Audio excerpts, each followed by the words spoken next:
You're watching NASA TV.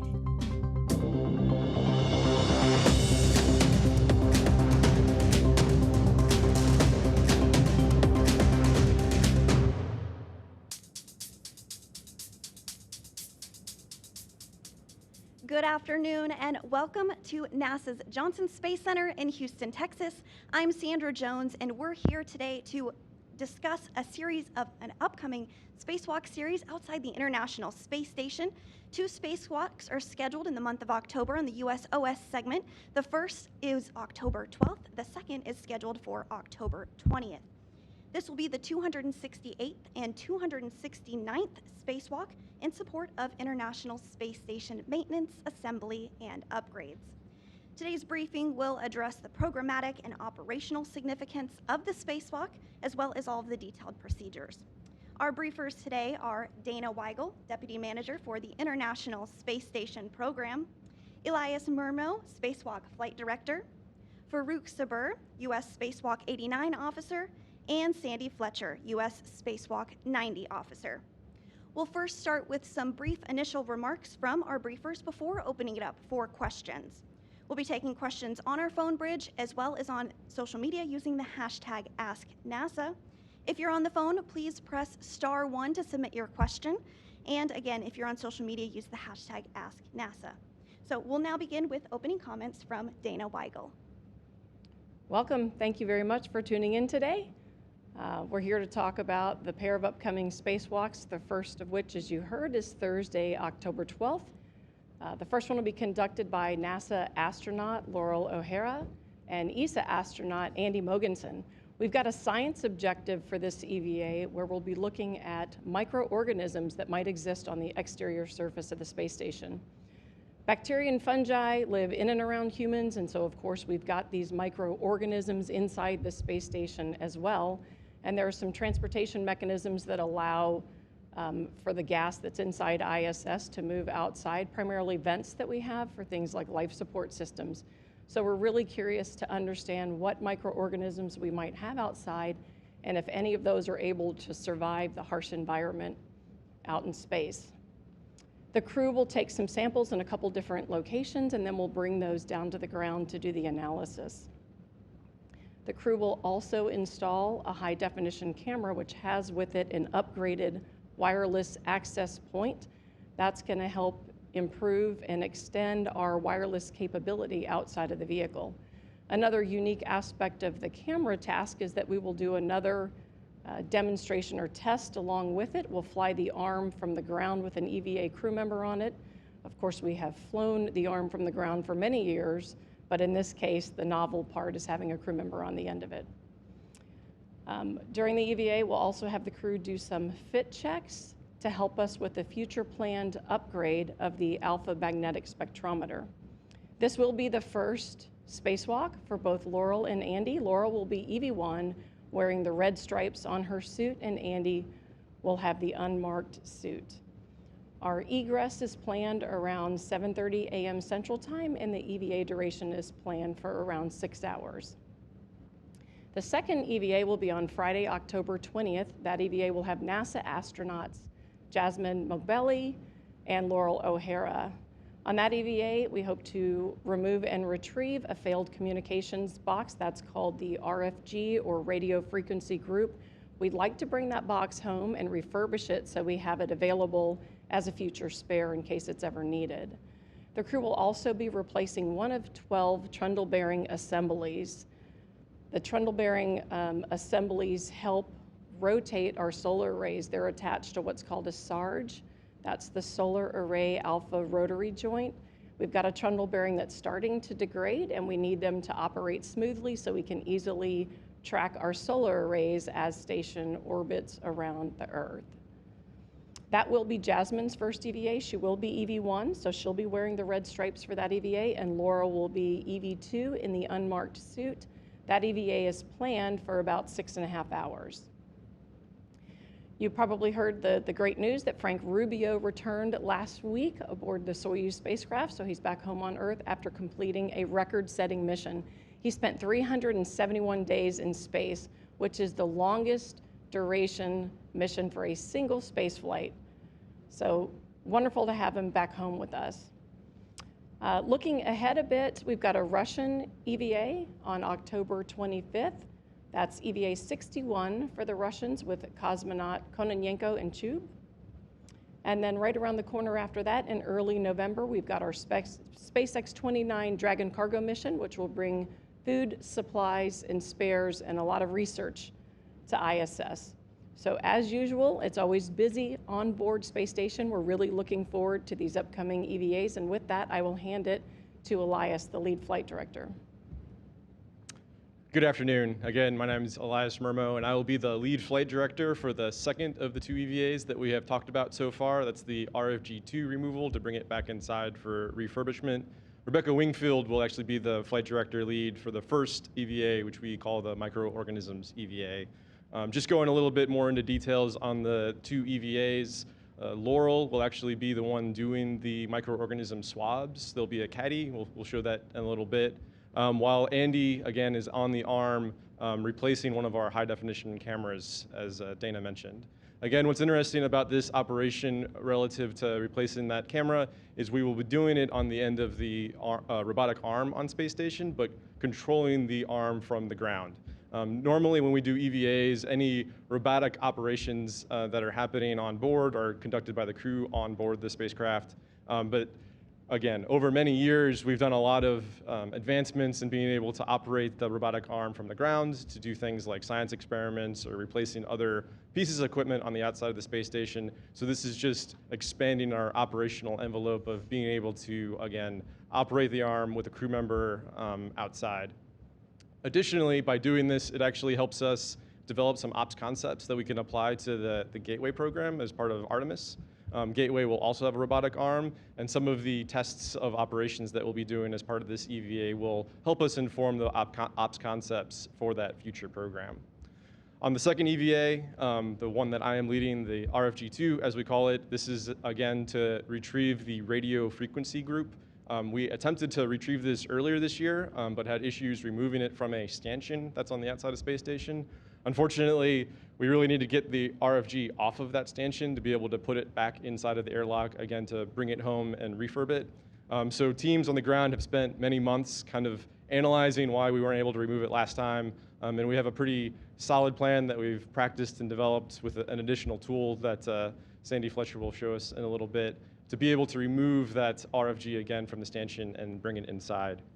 Overall, the plans and preparations for the two spacewalks coming up have been going on for many months. But over the past month or so, it's been going into high gear where we've got more development runs in the neutral buoyancy lab to really hone in our procedures and plans. And then the ground flight control teams have all been practicing in simulations to look at the various contingencies to be ready on those spacewalk days to support the crew.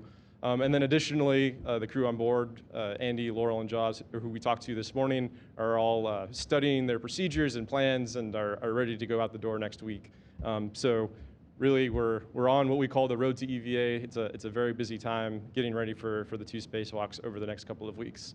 And with that, I'll hand it over to Farouk, who is the lead EVA officer for the first spacewalk. Thank you. And so for the microorganisms EVA, really this is kind of 3 EVAs in a single EVA.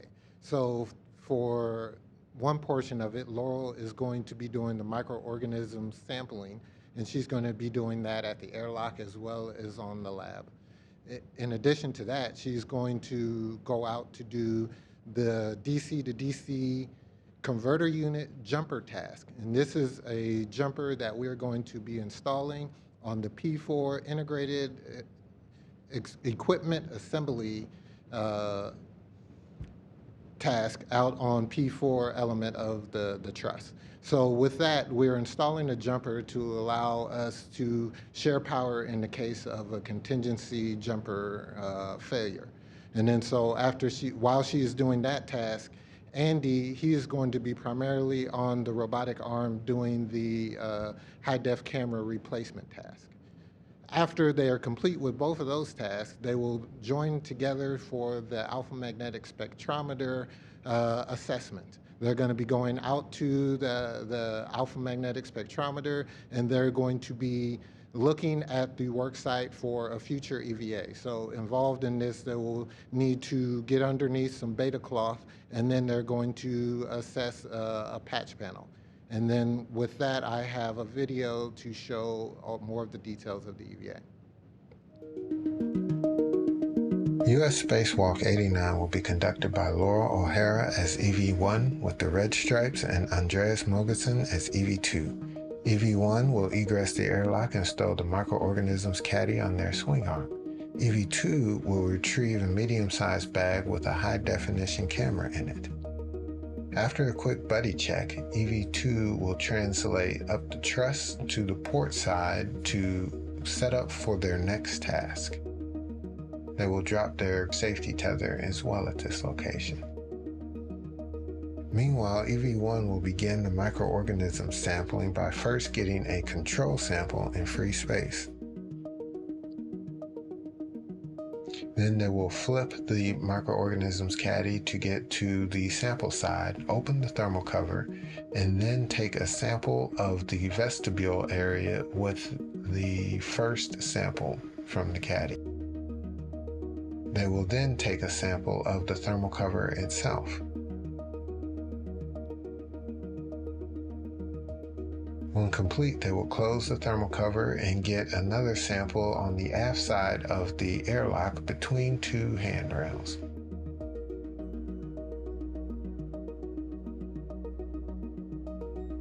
Once complete, EV-1 will translate to the aft nadir portion of the lab to get a sample of the carbon dioxide removal assembly vent.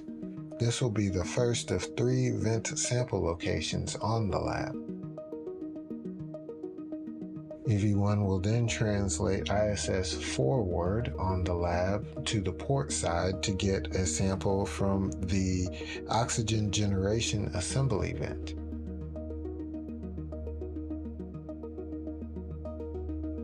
The last vent location is on the port nadir aft section of the lab to get a sample of the vacuum exhaust system. EV-1 will remove the multi-layer insulation to get sample on this vent and then return the insulation. When complete with all of these vents, EV-1 will translate back to the airlock. Meanwhile, EV-2 will translate to the port lower outboard camera to relocate an Ethernet cable to the base of the stanchion and to pre-stage some tethers. EV-2 will then retrieve an articulating portable foot restraint to install on the robotic arm. Once installed on the robotic arm, EV-2 will ingress the foot restraint and retrieve the bag with the new camera. Then the robotic arm will fly EV-2 over to the camera location for the removal and replacement of the new high-definition camera.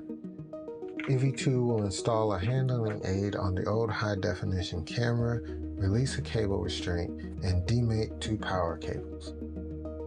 They will partially release the old camera using the cam lever and install a lens cover. Then fully release and temp stow the old camera on the outside of the bag. Next, EV-2 installs the new camera, removes the lens cover, and stows the old camera inside the bag to stop its thermal clock.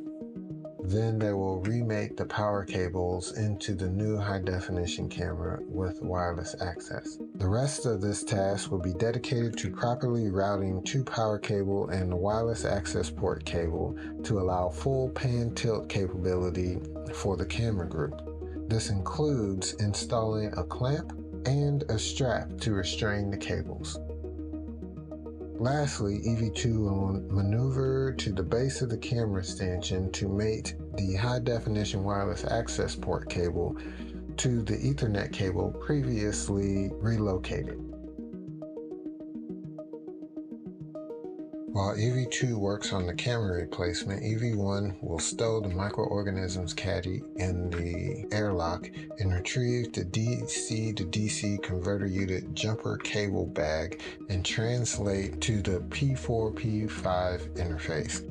EV1 will need to drop a green tether to reach on their safety tether. Once at the worksite, EV1 will install the jumper cable between two DC to DC converter units that will create additional fault tolerance in the event of an integrated equipment assembly DC to DC converter unit were to fail. The old cables will be stowed on a dummy panel.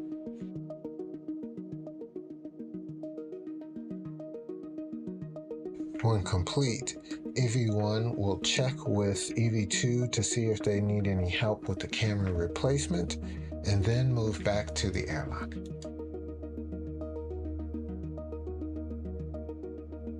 EV1 will swap bags to get the alpha magnetic spectrometer or AMS bag, and then translate starboard to the AMS worksite.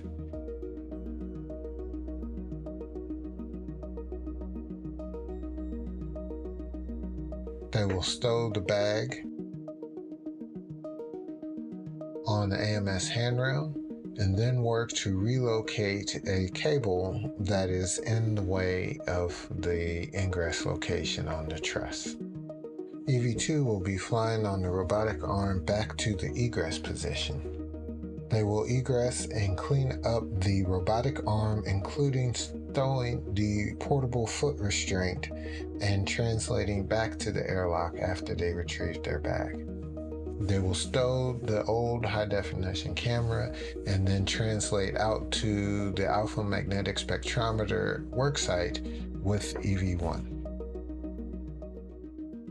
Once at the worksite, EV2 will guide EV1 into the truss near the patch panel, avoiding areas that could damage the hardware. They will work together to remove beta cloth by cutting the lacing cord. EV1 will test the connector demate simulator tool on the exposed connectors to assess access.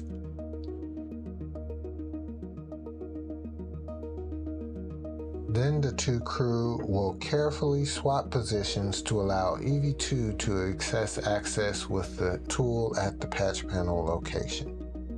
Again, being careful not to touch any harmful areas.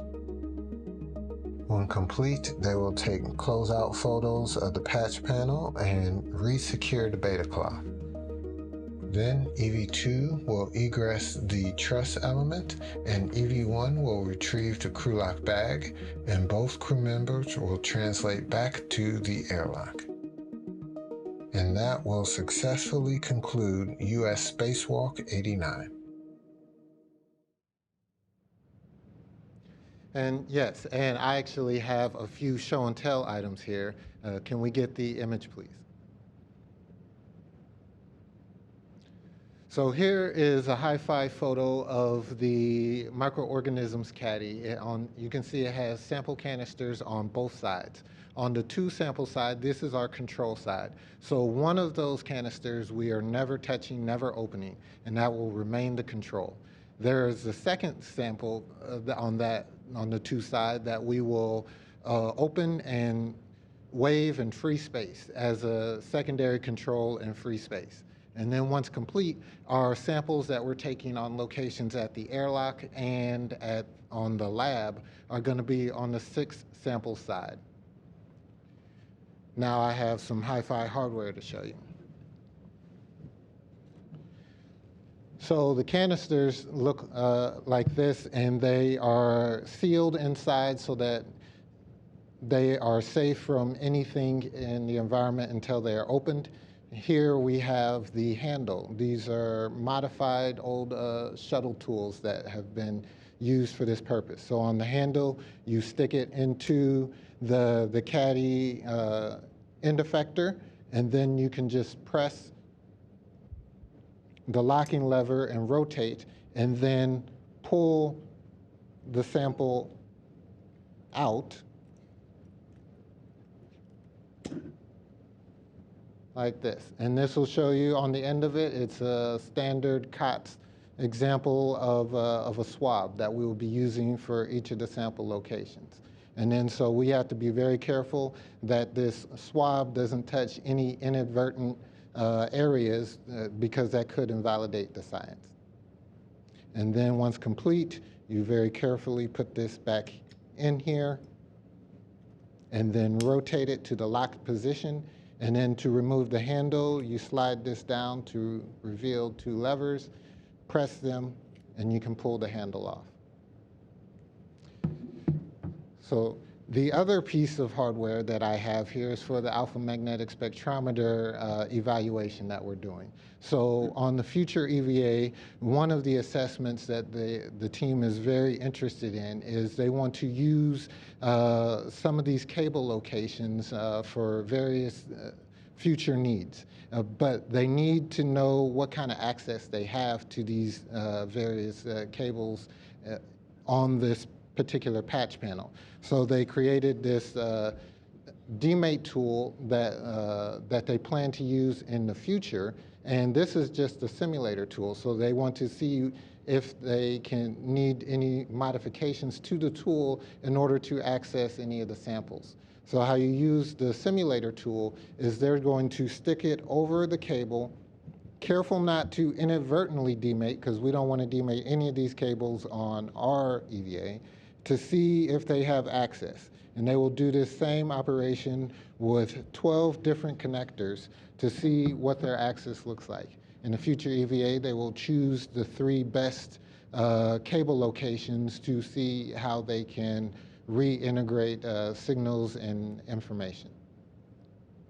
And that is all I have for the microorganisms EVA, and I will hand it over to Sandy.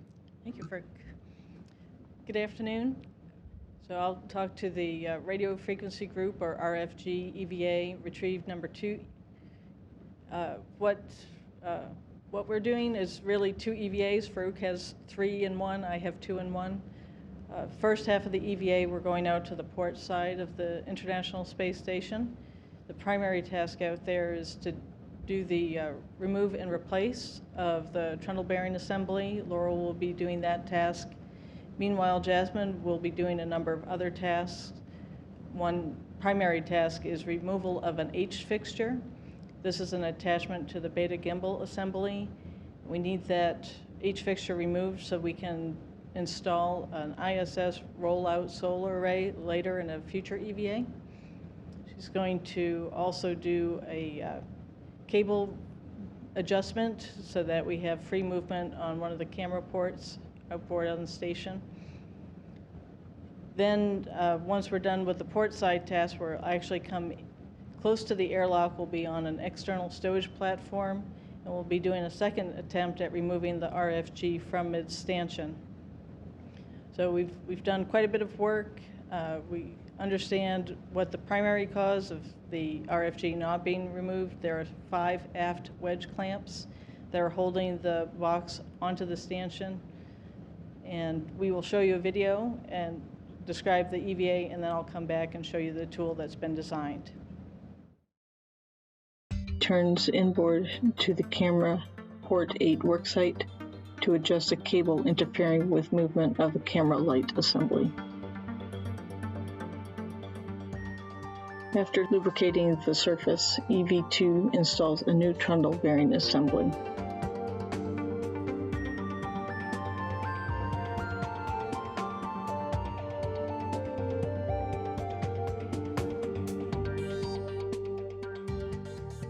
EV2 then certifies the worksite. EV2 surveys the worksite before replacing the cover.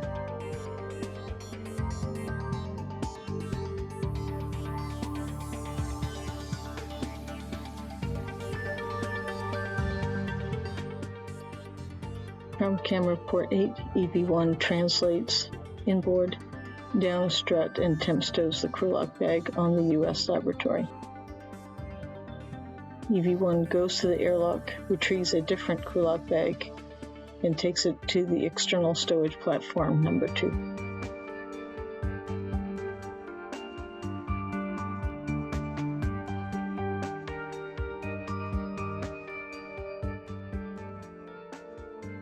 EV1 retrieves a portable foot restraint and installs it on the robotic arm.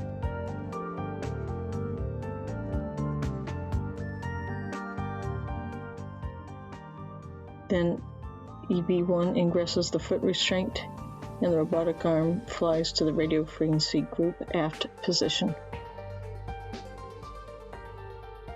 EV2 returns along the truss back to the airlock, stowing the large bag outside the airlock, and joins EV1 on the stowage platform.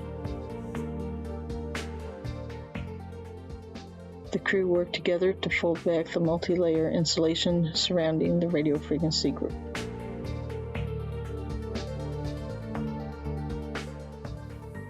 At the aft wedge clamps, the crew remove any rubber covering the clamp nuts using needle nose pliers.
So this is our specially designed RFG wrench. You'll see it's got a fairly large handle. This is to enable a pressurized EMU glove to go over. We've always got a tether point so we don't lose tools during an EVA. What's unique about this is that the wrench part of it is actually very thin, and that's because our access point to the bolt is not compatible with our usual EVA tools. So we'll have one crew member holding this onto the bolt head while the other crew member releases from the nut side using a standard EVA ratchet wrench or the pistol grip tool. So with that, that concludes.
For the end of the arm operations robotically, during the entire EVA, Jasmine will actually be a standby on-board robotic operator. So that's how we're mitigating any concerns of a comm dropout during the spacewalk. And we have worked with the crew extensively to make sure that they're ready to take over, again, in case there's any unexpected issues. And we have contingency plans for that. So from a safety perspective, no concerns. We've mitigated the risks relative to comm dropouts. Thank you, Elias. Our next question comes from Facebook. ARMDC wants to know, what is the temperature at this height during a spacewalk? Let's see. I can take that one. The external environment around space station ranges from minus 250 Fahrenheit to positive 250 Fahrenheit. And of course, we get day-night cycles multiple times throughout an EVA, so pretty large swings. Thanks, Dana. We'll take another question from the phone bridge. This one is from Mark Carreau. Yes, thank you. This is Mark Carreau from the Houston Chronicle, and I just wanted, I had have two questions. The first one has to do with the robot arm ops. Are they going to be from the ground for both spacewalks or just the first one? And second, could you just generally describe what the future alpha magnetic spectrometer work that you're sort of preparing for with this with this group of spacewalks would entail? Yep. So for your first question, we are only going to do the test objectives for the ground robotic operations on the first spacewalk. The second spacewalk, we will have Andy operating the arm from onboard the ISS. And I think Dana will take the second part of that question. Sure. Let's see, for your second question, you're probably aware the alpha magnetic spectrometer is looking at the composition of galactic cosmic rays.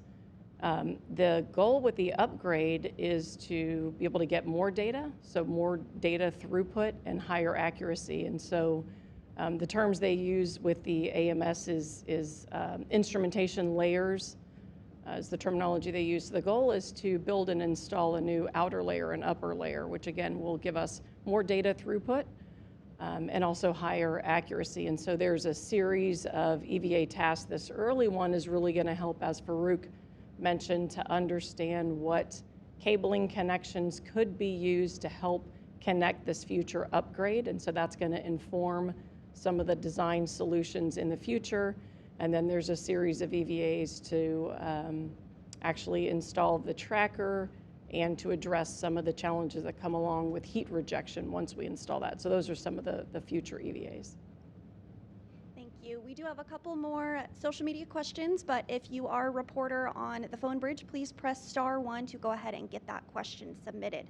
So our next question comes from Madhausen on Facebook, who wants to know, how do we get such good quality pictures while space station is orbiting the Earth so quickly? Do you want me to try that one? So I think, yeah, the pictures that we're having on board the space station, really, we've got a bunch of really nice cameras, and then we've got the cupola window. So from inside of the space station, our astronauts obviously can take amazing photos of our amazing planet. And then outside, when we do spacewalks, they take cameras, similar cameras that are just wrapped in a lot of insulation and protected from the extremities that Dana had mentioned when we're outside the space station, again, to take photos while they're on those spacewalks. Additionally, we've talked about the high-definition camera that we're replacing and upgrading on the outside of space station. So we actually have a collection of high-definition cameras that are constantly streaming to the ground when when we have a signal with the space station that, again, provides just amazing views, really breathtaking views of Earth. Thank you, Elias. Yes, those photos are gorgeous. Be sure to follow us on social media so that you can see those photos during and after the spacewalk. We do have another question on the phone from Marcia Smith. Thanks so much. This is Marcia Smith from SpacePolicyOnline.com, and I have two questions. The first one, is this the first time you're collecting microorganisms from the outside of the space station? And if so, what is it about the space station right now, 23 years into its life, that you want to do this? And if not, what have previous studies shown? And then separately, I'm curious, Elias mentioned about how putting Andy on the end of the arm and controlling it from the ground was somehow related to gateway operations in the future. And could you just explain that again? All right, I'll take your first question. The Russians have actually done the most work in the area with microorganisms outside space station. If memory serves, something on the order of maybe 6 or 7 different experiments. I'd have to go and check the actual number. So they have a lot of results, and they've been studying this for a while. There are a lot of publications that are already out there, and so of course that's piqued our interest, and we're trying to also understand, based on the extensive knowledge we have of our environment inside, we're curious what may actually move outside with us and what might survive. Part of it's just basic biological curiosity about what can survive in this anaerobic, harsh environment. But the other part of it does have applications to future exploration and just understanding what types of interactions we might have with environments or future planets, for example, and things that we could end up bringing with us. And then for the second part of your question, how does this apply to the Gateway program? So I think everyone's familiar. We have a Gateway program currently in development. We're in requirements. We are designing this space station around the moon that'll enable us to be a staging point for our Lunar Lander and Artemis programs to go to the South Pole. That will have a robotic arm similar to what the ISS has currently. And really, this new operation of having the ground control of the arm on board the space station is just a different way to interface through software and applications that may look more similar to what Gateway is doing. So really, this is just providing another way for us to operate the arm from the ground during a spacewalk, which will help inform those requirements and ops concept development that's going on with our Gateway program. Thank you. And we do have another social media question. Speen Reese on Facebook wants to know if astronauts are exposed to more radiation while on a spacewalk than while inside the International Space Station. Okay, I can take that one. They are exposed to a bit more radiation when they're outside doing a spacewalk. Of course, the suit does offer some protections, but inside space station, we have a lot of dense metallic equipment, which is a great barrier to radiation. The way our modules are designed, the equipment is located on the outer portions of the modules, and that helps offer additional protections to the crew from the radiation environment. Thank you, Dana. We do have another media question from Robert Perlman. Again, about EVA 89. About 16 minutes after Andy and Laurel exit or begin the spacewalk, the Psyche launch is scheduled. Do you know if the space station is going to be, at this point, do you know if the space station is going to be within view of Florida and whether they might have an opportunity to see the launch while on the EVA? Yes, I don't actually have that answer, but we can get back to you and see if the space station will be in view of Cape Canaveral during that launch. But good question. Thanks, Robert. We'll follow up with you on that one. Good question. So that is actually all of the social media questions that we have for today, as well as all of the questions that reporters submitted online. So thank you all so much for joining us for today's briefing, and thank you to our briefers for being here as well.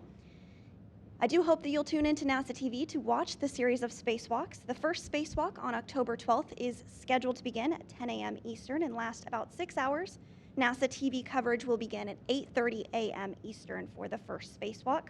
And the second spacewalk on October 20th will begin at 7:30 a.m. Eastern and last approximately 6.5 hours. NASA TV coverage will begin at 6 a.m. Eastern for that spacewalk. So thanks again for joining us. That will wrap up today's briefing.